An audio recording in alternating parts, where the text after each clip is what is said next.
নমস্কাৰ সকলো শিক্ষক শিক্ষয়িত্ৰীলৈ আজি আপোনালোকলৈ আৰু এটা আপডেট আনিছোঁ ৰিভাইজ এনসাৰ কি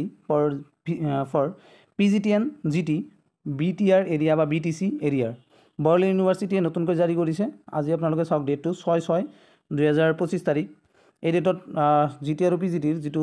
এনসাৰ কি প্ৰভাইড কৰিছে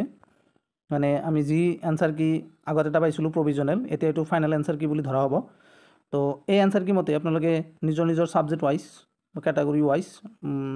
যি সাবজেক্টৰ এক্সাম হৈছিল সেই বস্তুবিলাক ইয়াতে আপোনালোকে চাব গোটেই তথ্যখিনি ইয়াতে দিয়া হৈছে আপোনালোকে অফিচিয়েল ওয়েবসাইটত গৈ পাব এই বস্তুখিনি গতিকে আপোনালোকে এপ্লাই কৰিছিল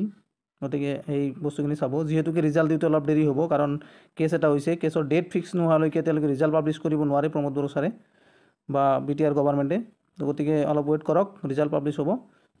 যেতিয়া নেকি কোৰ্টে মহামান্য কোৰ্ট এই কোৰ্টে যেতিয়া ডেট এটা ফিক্স কৰি দিব যে অমুক ডেট হিয়াৰিং হ'ব তাৰ পিছতে আমাৰ GT আৰু PGTৰ ৰিজাল্ট পাবলিশ হ'ব গতিকে এইখিনি আছিল নতুন এনসাৰ কি গতিকে আপোনালোকে অফিচিয়েল ওয়েবসাইটত গৈ ডাউনলোড কৰিব পাৰিব PDF খন তাতেও পাব তাৰ পিছতে ইয়াতে লিখা আছে আপোনালোকে চাওক this is general information for all concern that the revise answer key GT and PGT TET cum recruitment written examination held on 24 November 2024 published herewith এটা সিগনেচাৰ সব আছে গোটেইখিনি তথ্য ইয়াতে দিয়া আছে গতিকে আপোনালোকে নিজৰ তথ্যখিনি মিলাই ইয়াতে চাব ঠিক আছে এনসাৰ কি মই ইয়াতে দিব নোৱাৰিম আপোনালোকে নিজৰ অফিচিয়েল ওয়েবসাইটত গৈ চাই ল'ব ঠিক আছে revise answer key for PGT and GT BTC গভৰ্ণমেণ্টৰ যি টেট কাম ৰিক্ৰুটমেণ্ট প্ৰক্ৰিয়া অনুষ্ঠিত হৈছিল তাৰ এটা ৰিজাল্ট পাবলিশ কৰিছে মানে যেহেতুকে এনসাৰ কি পাবলিশ কৰিছে যেহেতুকে ৰিজাল্ট পাবলিশ কৰোতে অলপ টাইম লাগিব কাৰণ কোৰ্ট কেছ হৈছে কোৰ্ট কেছৰ অৰ্ডাৰ এটা আছে সেই মৰ্মে এটা ফাইনাল এনসাৰ কি দিছে গতিকে আপোনালোকে মিলাই চাব নিজৰ কিমান হৈছে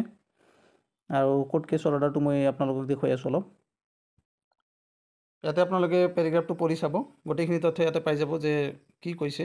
মানে সেকেন্ড পেৰাগ্ৰাফটোত লিখিছে যেতিয়ালৈকে ডেট ফিক্স নহয় তেতিয়ালৈকে আপোনালোকে ৰিজাল্ট পাবলিশ কৰিব নোৱাৰে মানে BTR গভৰ্ণমেণ্টে ৰিজাল্ট পাবলিশ কৰিব নোৱাৰে এটো জাজমেণ্টে অলৰেডি অৰ্ডাৰ দিছে 2 উইক মানে 14 দিন পিছতহে কিবা এটা খবৰ পোৱা যাব ঠিক আছে 2 উইক যাব মানে দুটা সপ্তাহ যাব তাৰ পিছতহে ৰিজাল্ট পাবলিশৰ কিবা এটা ইনফৰমেশন পোৱা যাব ধন্যবাদ